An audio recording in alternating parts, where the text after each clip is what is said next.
तो इधर हमारी एंट्री हो गई है, आप देख रहे होगे। और चल रहा है पीएनएल 30 पॉइंट के आसपास का। मैं देखूंगा यहाँ पर मार्केट पे कि 30 पॉइंट के आसपास मेरे को टारगेट मिले इस वाली पहली वाली ट्रेड में।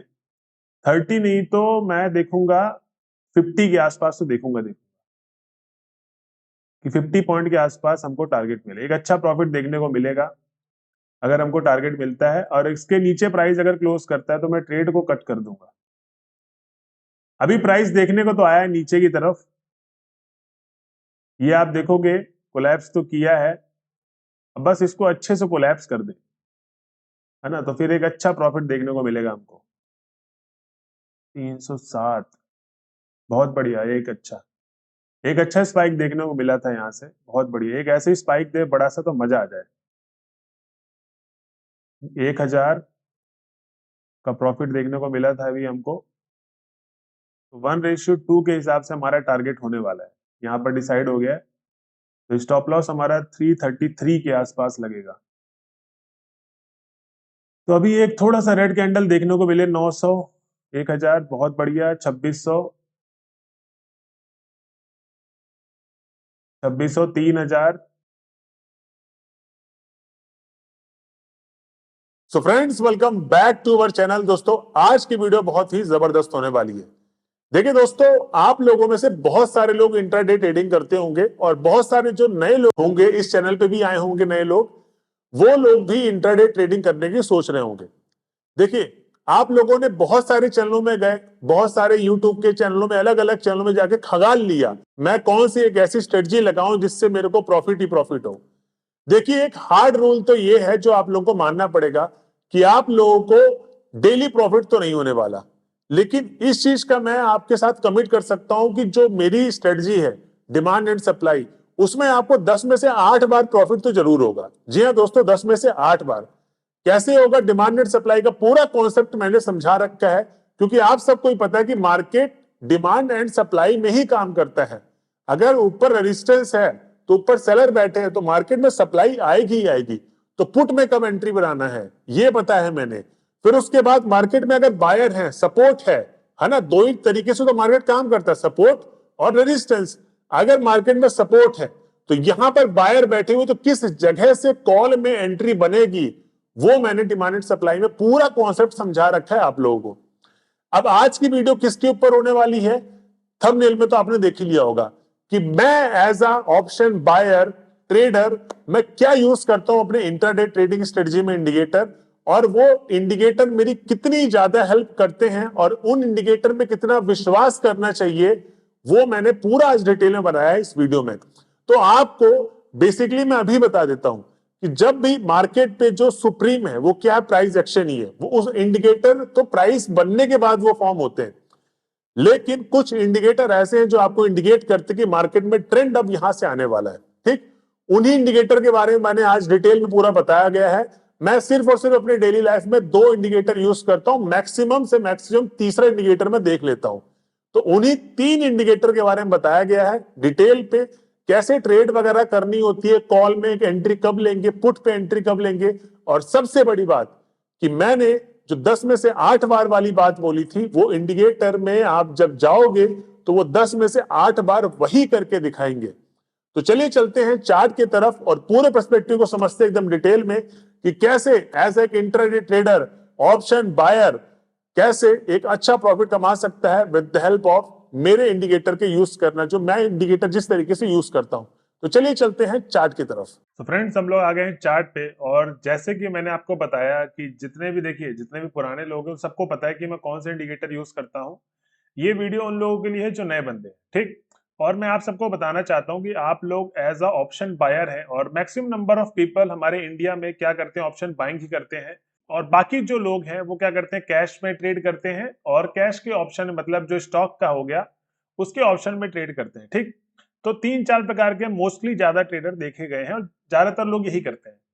अब इस पे देखिए, एज अ 2 ईयर का अगर मैं आपको एक्सपीरियंस बताऊं अपना मार्केट का, तो मैंने ज्यादा बारीकी से देखा कि देखिए, आप जितना ज्यादा इंडिकेटर में घुसेंगे, जितना ज्यादा आप इंडिकेटर के अंदर जाएंगे, आपको वो प्रॉफिट तो देगा लेकिन लॉस भी उतना ही देगा। तो मतलब अगर आप देखोगे अपना, तो मैक्सिमम कोई तो कोई लॉस में ही होगा मैक्सिमम, या तो फिर कोई कोई ब्रेक इवन में होगा। आप बड़ा प्रॉफिट नहीं उठा सकते। आप बड़ा प्रॉफिट उठाओगे कैसे? बड़ा प्रॉफिट उठाने के लिए हमको देखिए साथ में प्राइस एक्शन भी आना चाहिए, और प्राइस एक्शन का सुपीरियर तो मैंने आप सबको सिखा ही रखा और मैं लगातार सिखाता रहता हूँ डे बाई डे। उसको हम लोग बोलते हैं डिमांड एंड सप्लाई। अब जिन लोगों को नहीं पता, जो नए लोग हैं, डिमांड एंड सप्लाई क्या है, तो वीडियो में आगे चल के जब लास्ट में खत्म हो रही होगी वीडियो तो मैं पिन कर दूंगा और उसमें मैं बेसिकली आपको दिखा दूंगा कि डिमांड एंड सप्लाई होता क्या है। अभी आज हम लोग किसके ऊपर बात करेंगे? जो मेन मुद्दे की बात है वो है कि ऐसे कौन से टॉप इंडिकेटर हैं जो आपको अपने इंट्राडे ट्रेडिंग पे यूज करना चाहिए।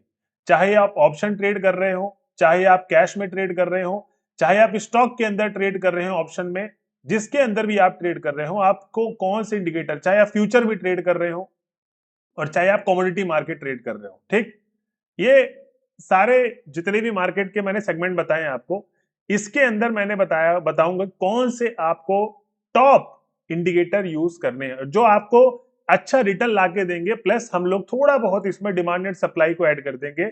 और पूरा वीडियो समझने के लिए वो तो वीडियो आपको देखना पड़ेगा।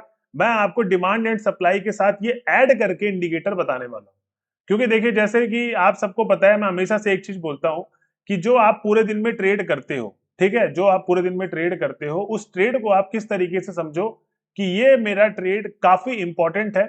ये जस्ट लाइक ए ट्रेड आप सोचो कि आप अपनी दो बेटियों की शादी कर रहे हो, जितना सीरियस उनके में रह के करते हो काम, वैसे ही ट्रेड को भी लो उतना सीरियस होकर। अगर आप हवाबाजी में ट्रेड करोगे तो फिर कभी भी प्रॉफिट नहीं कमा पाओगे। और ये सारा बताने का मुद्दा क्या है कि इंडिकेटर जो है, जो इंडिकेटर है, ये बेसिकली क्या हेल्प करते हैं हमारे, ये वही रिश्ता पक्का करने में मदद करते हैं कि जो ट्रेड का रिश्ता है, पहली ट्रेड का रिश्ता, भाई दो इंडिकेटर मैंने लगा रखे हैं, उन्होंने भी बोला ओके रिपोर्ट है, डिमांड एंड सप्लाई ने भी बोला ओके रिपोर्ट है, तो हम लोग ट्रेड को डन कर देंगे। तो इसमें चांसेस क्या होते हैं? मैंने जो वीडियो बनाई थी कि 10 में से 8 बार ऑप्शंस के अंदर आप ही जीतोगे, तो वो चांसेस आपके हो जाते हैं कि 10 में 8 बार आप जीतोगे। चांसेस आर हाई कि जीतोगे ज्यादा, और चांसेस आर लो कि सिर्फ 2 बार ही आपके स्टॉप लॉस लगेंगे। लेकिन अब इसके पीछे का लॉजिक क्या है वो समझना जरूरी है। तो नंबर 1 इंडिकेटर को मैं इंट्रोड्यूस करूं तो नंबर 1 इंडिकेटर आता है जो मेरा फेवरेट है, ऑल टाइम फेवरेट है, जो मेरे को मेरे ट्रेंड बताता है, वो है मेरा EMA। ये मेरा EMA 9 है और EMA 20 है। इन दोनों के कॉम्बिनेशन के साथ मैं ट्रेड वगैरह अपनी एग्जीक्यूट करता हूं। अब EMA का देखिए मैं आपको दिखा दूं। EMA को मैं सबसे पहले तो प्लॉट करता हूं, तो इंडिकेटर से इसमें जाएंगे, हम लोग को सीधा सर्च करना है EMA, तो मूविंग एवरेज एक्सपोनेंशियल आ जाएगा। यहाँ पर हमको 2 बार क्लिक करना, 1 एंड 2 टाइम्स, ठीक है। 2 EMA यहाँ पर लग गए हैं, बाकी चीजों को मैं यहाँ पर डिलीट कर देता हूं। तो हमारे 2 इंडिकेटर लग गए। अब इंडिकेटर के सेटिंग में जाना है और सेटिंग में जाके हमको पहले EMA की सेटिंग को कर देना है 9, बाकी सब डिफॉल्ट होगी। इसके कलर को कर देंगे डार्क ग्रीन एंड थोड़ी सी थिकनेस लाइन को मोटी कर देंगे जिससे हमको चार्ट में दिखे प्रॉपर, और ओके। तो हमारा ये क्या हो गया, 9 EMA ग्रीन वाला। उसके बाद जो हमारा दूसरा EMA होगा वो होगा हमारा EMA 20। क्या होगा? EMA 20।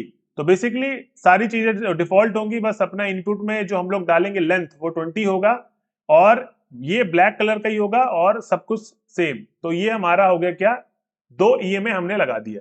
अब EMA का मैं आपको थोड़ा सा लॉजिक और कॉन्सेप्ट सिखाता हूं, उसके बाद जो बाकी के 2 इंडिकेटर है उसका मैं आपको कॉन्सेप्ट समझा दूंगा। तो अब देखिए EMA बेसिकली क्या बताता है। मैं हमेशा से कहता हूं कि जो EMA है वो हमेशा हमको ट्रेंड बताते हैं। अब आप लोग मेरे को थोड़ा सा आंसर दीजिएगा, ठीक है। एक ऑप्शन बायर, आप लोग जैसे ऑप्शन ट्रेडिंग करते हो तो ऑप्शन बाइंग कर रहे हो, ठीक है। एक ऑप्शन बायर क्या देखता है, खुद बताइए। एक ऑप्शन बायर हो चाहे आप सेलर भी हो, आप क्या देखोगे? आप ट्रेंड को देखोगे, है ना। आप लोग बेसिकली प्रॉफिट तभी कमाओगे जब ट्रेंड होगा मार्केट में, चाहे ट्रेंड अप हो चाहे ट्रेंड डाउन हो, चाहे ट्रेंड अप हो चाहे ट्रेंड डाउन हो। अब इसमें देखिए ट्रेड वगैरह कैसे करते हैं बताता हूं।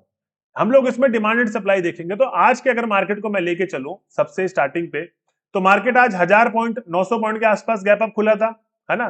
बिकॉज ऑफ महाराष्ट्र इलेक्शन में बीजेपी पार्टी अगेन विन हुई है, ये एक न्यूज है जो कि मार्केट गैप अप खुला, है ना, और खुलते से ही मार्केट एकदम ऊपर जाने लग गया। अब जब इतना ज्यादा गैप अप खुला मार्केट, तो ऑफकोर्स मार्केट क्या हो गया, साइडवेज देखने को मिला।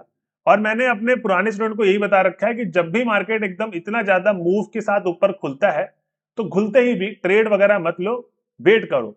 मार्केट ने कहीं पर भी ट्रेड दी है, हर जगह मार्केट साइडवेज है। क्या है, मार्केट साइडवेज है। लेकिन अगर मैं इसको दिखाऊंगा, ये थोड़ा सा बड़ा करता हूं ऐसे, क्योंकि वहां पर आपको मुद्दा समझ में नहीं आता। 1 मिनट का ही चार्ट फ्रेम है। मैंने कहा था जब भी मार्केट बहुत ज्यादा ऊपर हो, तो जब फर्स्ट टाइम और सेकंड टाइम का जो लो बनाता है मार्केट, ठीक, मैं अगर आपको दिखाऊं, ये मार्केट खुलते ही ऊपर गया, नीचे की तरफ रिट्रेस किया, फिर ऊपर गया, फिर नीचे की तरफ रिट्रेस किया, ठीक। तो हम लोग देखिए, हमारे पास चाहिए हमको एक लाइन।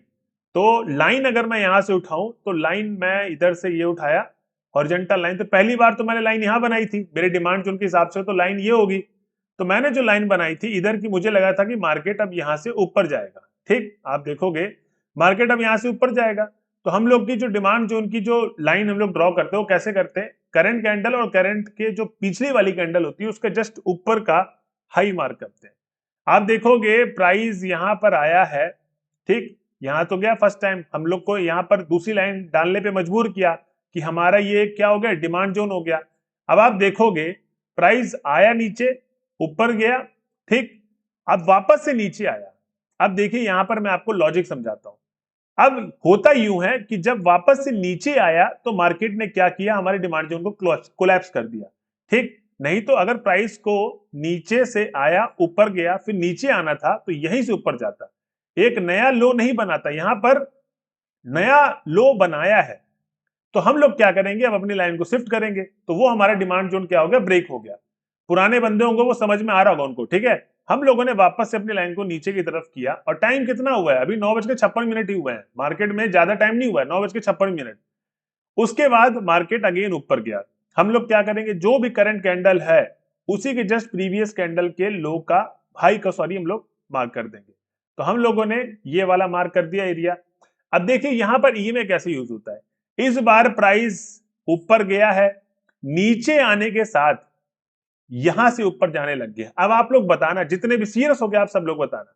मैंने सैटरडे फ्राइडे को भी क्लास ली थी, ठीक है, उसके बाद मैंने लगातार डिमांड एंड सप्लाई क्लास ले रहा हूं। मैंने आपको एक चीज बताई है, थर्सडे को भी मैंने वीडियो डाली थी, कि आपके डिमांड एरिया के पास जब भी ईएमए 9 और 20 का क्रॉस ओवर होगा, किसका होगा, ईएमए 9 और 20 का क्रॉस ओवर होगा, और वहां से प्राइस ऊपर की तरफ जाने लग जाएगा, तो आपको वहां पर ट्रेड अपनी बनानी ही बनानी है।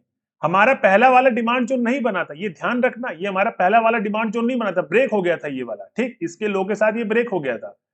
हमारा बना है डिमांड जोन इधर, ठीक। अब इधर लो बनाए नहीं, और सबसे बड़ी बात है कि ईएमए 9 और ईएमए 20 का क्रॉस ओवर हुआ है, यहां पर ग्रीन कैंडल पे क्लोज किया है। हमारी ट्रेड यहीं पर होनी चाहिए थी, जस्ट इसके ऊपर की ही। और अब हम लोग देखेंगे अपना रिस्क एंड रिवॉर्ड। तो अगर मैं रिस्क रिवॉर्ड के हिसाब से देखूं, तो जैसे ही ग्रीन कैंडल पे क्लोज किया है, मैं जस्ट इसके पीछे का स्टॉप लॉस रखूंगा। टारगेट कितने पॉइंट का दिया, ऑलमोस्ट इसने 1:2। और अगर मैं बड़ा टारगेट देखूं, तो यहां पर मार्केट ने दिया है ऑलमोस्ट 145 पॉइंट, मतलब 1:3 के आसपास का मार्केट ने क्या दिया है, टारगेट दिया है, ठीक। तो इस तरीके से अगर आप देखोगे ट्रेड को, तो कितना अच्छा यहां पर आपको देखने को मिलेगा कि सिर्फ और सिर्फ 38 पॉइंट का स्टॉप लॉस और टारगेट 145 पॉइंट के पास। और अगर मैं आपको ये प्रीमियम के चार्ट पे दिखाऊं, तो प्रीमियम के चार्ट में भी आपको यही देखने को मिलेगा, क्योंकि ट्रेड तो हम लोग प्रीमियम के चार्ट पे ही करते हैं। तो इधर देखिए मैं आपको एक चीज दिखाता हूं। कॉल पे गए, हम लोग कॉल का ही मार्केट उठाते हैं, एट द मनी से ऊपर का प्राइस उठाएंगे, क्योंकि हम लोग का जो प्राइस था कॉल का काफी ऊपर उठा था, वो तो आज गिरा है। तो जो प्राइस पे हम लोगों ने ट्रेड बनाई थी, मैं वो दिखाना चाहूंगा। तो मार्केट ऊपर की तरफ गया, ठीक, मैंने क्या बताया था, जो पहली बारी लो बनाई थी, है ना, तो ये हम लोगों ने लो बनाया था ना, ऑलमोस्ट ये वाला, हाँ, इसी का लो, क्योंकि पहला वाला ब्रेक कर गया था, तो ये वाला लो बना हमारा, हॉरिजॉन्टल लाइन ड्रॉ करी हमने, और जस्ट इसी के सेकंड कैंडल का हाई हमने मार्क कर दिया, ठीक, ये वाला हम लोगों ने हाई मार्क कर दिया। और आप देखोगे क्रॉस ओवर डिमांड जोन के अंदर ही हुआ है, क्रॉस ओवर देखिए डिमांड जोन के अंदर ही हुआ है। देखिए प्राइस नीचे आया, ऊपर गया, फिर नीचे आया, लो नहीं बनाया, जैसे पिछले वाला तोड़ दिया था, और अब प्राइस ऊपर जा रहा है। हम लोगों ने इधर देखिए ट्रेड बनाया, ठीक, जस्ट इसी के ऊपर का ट्रेड बनाया, और इसके पीछे का स्टॉप लॉस और टारगेट आप देखेंगे जस्ट ईएमए 20 का। और मैंने बताया था ईएमए 9 और ईएमए 20 का जहां पर क्रॉस ओवर का ओरिजिन होता है, वहीं पर हमारे स्टॉप लॉस होगा। 16 पॉइंट के आसपास का स्टॉप लॉस था, टारगेट हमको 86 पॉइंट के आसपास मिला प्रीमियम पे। तो आप देख रहे होगे कैसे रिस्क रिवॉर्ड यहाँ पर हमको 1:5 के आसपास मिला है। तो इस तरीके से हमको ट्रेड बनानी चाहिए जो EMA 9 और 20 यूज करते हैं। तो मेरी पहली सबसे पसंदीदा क्या है इंडिकेटर, वो है EMA 9 और EMA 20। इसको कैसे यूज करना है मैंने आपको बता दिया है कि जब भी आपके डिमांड जोन के पास वो प्राइस आए, पहली बार निकल जाने तो जब वो बनाते हो लाइन, उसके बाद जब दूसरी बार आए और EMA 9 का क्रॉस ओवर हो, 20 क्रॉस ओवर हो आपके डिमांड जोन के पास, आपको एंट्री में घुसना ही घुसना है। ध्यान रखो इस चीज का। आप देखोगे इधर भी डिमांड जोन पे क्रॉस ओवर हुआ है, इधर से कितना अच्छा कॉल पे एंट्री मार्केट दिया है, इसी के अंदर क्रॉस ओवर हुआ है। तो ये चीजें वर्क करती हैं दोस्त, आपको इसी तरीके से यूज करना है। EMA 9 और 20 कॉन्सेप्ट समझ में आ गया। अब जो हमारा अगला इंडिकेटर निकल के आता है जो मेरे को मार्केट में प्रॉफिट लेने में बहुत मदद करता है, वो इंडिकेटर है हमारा क्या, बॉलिंजर बैंड। जी हाँ दोस्तों, बॉलिंजर बैंड हमारा क्या बताता है हमको, लेवल। अब आप एक चीज बताइए, आपको मैं बोल दूं यहां से झारखंड जाना है, ठीक, और आप हो मुंबई में, और मैं बोलूं आपके पास ना फोन होगा कुछ भी नहीं होगा, आपको बस जाना है। अब आप कंफ्यूज हो जाओगे कि भाई मेरे को तो पता ही नहीं है कौन सी ट्रेन पकड़नी, किधर से क्या जाना, कुछ भी नहीं पता है ना, एग्जाम्पल के तौर पर। तो देखिए मार्केट का भी सिंपल सा फंडा है। अगर आपको पता ही नहीं है कि मुझे ट्रेड में कहां पर घुसना है और कहां पर निकलना है, तो आप ट्रेड में कभी भी प्रॉफिटेबल ट्रेडर नहीं बन पाओगे। क्यों नहीं बन पाओगे? क्योंकि आपको पता ही नहीं है कि मेरे को जाना किधर है ना।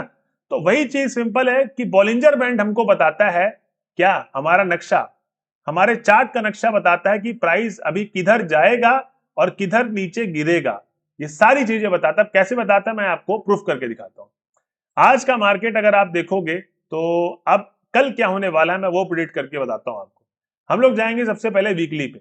वीकली पे बॉलिंजर बैंड को देखेंगे। मैं लाइन डिलीट कर देता हूं, अभी मैं लेवल्स वगैरह बना के आपको दे रहा हूं और कल आप लोग देखना ये चीज।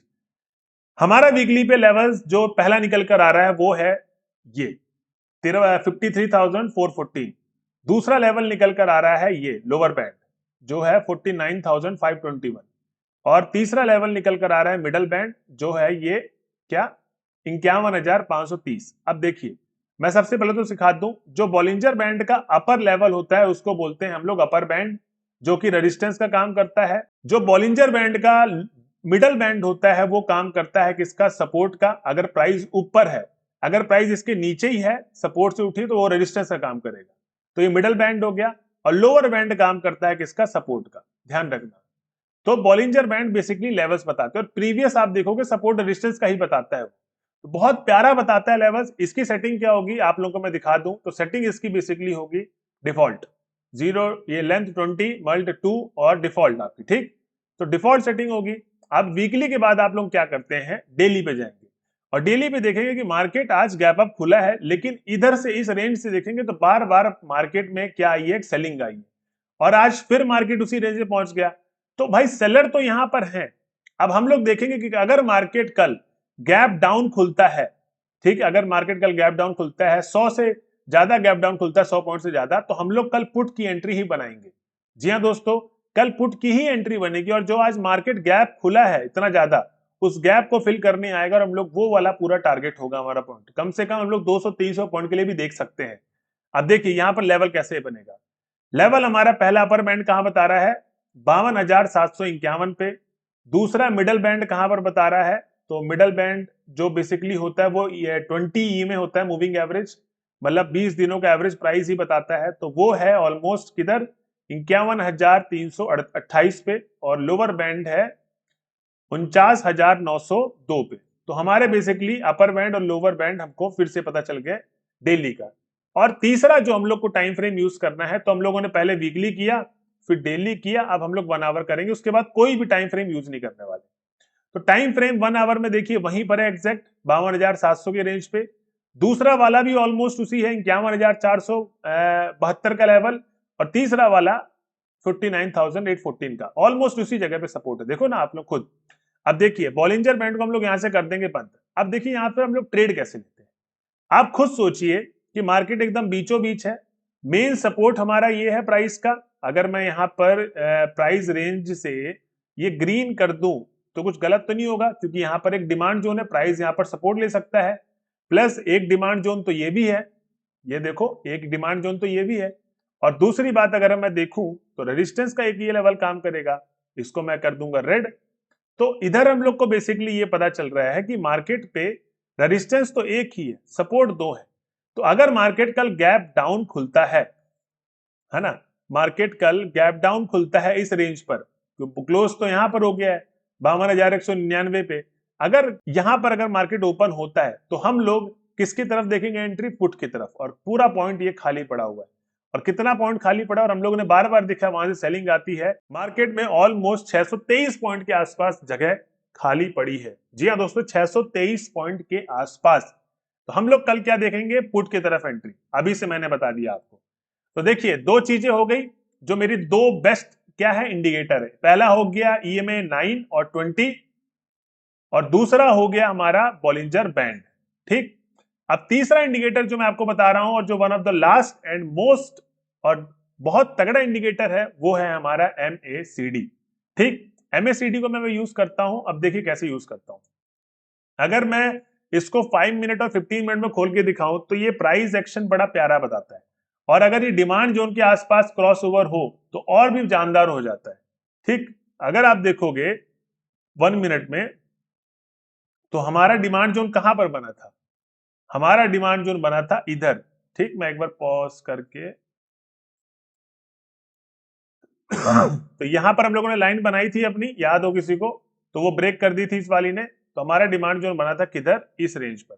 अब देखिए, MACD को भी वैसे ही यूज करना है। जब भी आपके डिमांड एरिया पे क्रॉस ओवर हो ऊपर की तरफ, तो इसको मैं एक काम करता हूं, ये वाला प्रीमियम के चार्ट में समझाता हूं। ये आपको ज्यादा मजा आएगा प्रीमियम के चार्ट में समझने में। तो मैं इधर खोल देता हूं, आज पुट की एंट्री खोलता हूं। पुट का खोलता हूं एक इन द मनी का प्राइस, और ये मेरा लगा हुआ है। अभी देखिए, तो आज आप देखोगे आज का मार्केट 25 तारीख का लगातार लो बनाता जा रहा है। आप खुद देखो, यहां पर लगातार एक लो बनाता जा रहा है। हम लोग एक लाइन को रख लेते हैं यहां पर ऑलमोस्ट, और ये ऊपर गया लेकिन फिर कोलैप्स कर गया। कोई बात नहीं, हमारा डिमांड जोन ब्रेकआउट हो गया, फिर ऊपर गया। ठीक, फिर कोलैप्स कर गया, हमारा डिमांड जोन खराब हो गया। और EMA 9 और 20 का क्रॉस ओवर भी नहीं मिल रहा है। बार बार 20 से क्या एक नया लो बनाता जा रहा है। इधर देखो क्या हुआ है, जब इधर नया लो बनाया, ठीक, तो हम लोगों ने वापस से वही वाला काम किया, एक लाइन ऊपर कर दी, है ना। सेकंड लाइन का हम लोगों ने क्या कर दिया, एक जस्ट इसी के ऊपर हम लोगों ने क्या किया है, ये रहा हमारा लो कैंडल का लो। ठीक, ध्यान से देख लो आप, डिमांड जोन बनाया और जस्ट प्राइस इसके ऊपर। आप देखोगे कि अब हम दूसरी बार जब प्राइस आएगा नीचे की तरफ, जब दूसरी बार प्राइस आएगा तो MACD का क्रॉसओवर ऊपर की तरफ जब भी जाएगा तो हम लोग को ट्रेड में एंट्री करनी है। आप देखोगे इधर इस रेंज पे गया है, और यहीं पर मैकडी का भी क्या है, क्रॉसओवर भी हुआ है। ठीक, अपना यहीं पर अगर आप देखेंगे तो EMA 9 और 20 का भी क्रॉस ओवर हुआ है।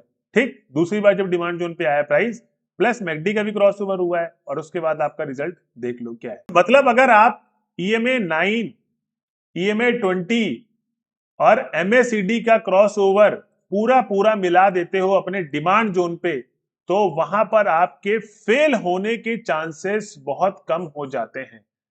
फेल होने के चांसेस आपके बहुत कम हो जाते हैं। इसीलिए मैं आपको बोल रहा हूं कि आप ये जो इंडिकेटर है, ये आपकी मदद करते हैं। जस्ट लाइक कि आप अपनी बहन बेटी की शादी कर रहे हो, आप 2-3 लड़कों को लगाते हो उस लड़के के पीछे कि भाई पता करके बता कि ये घर कैसा है।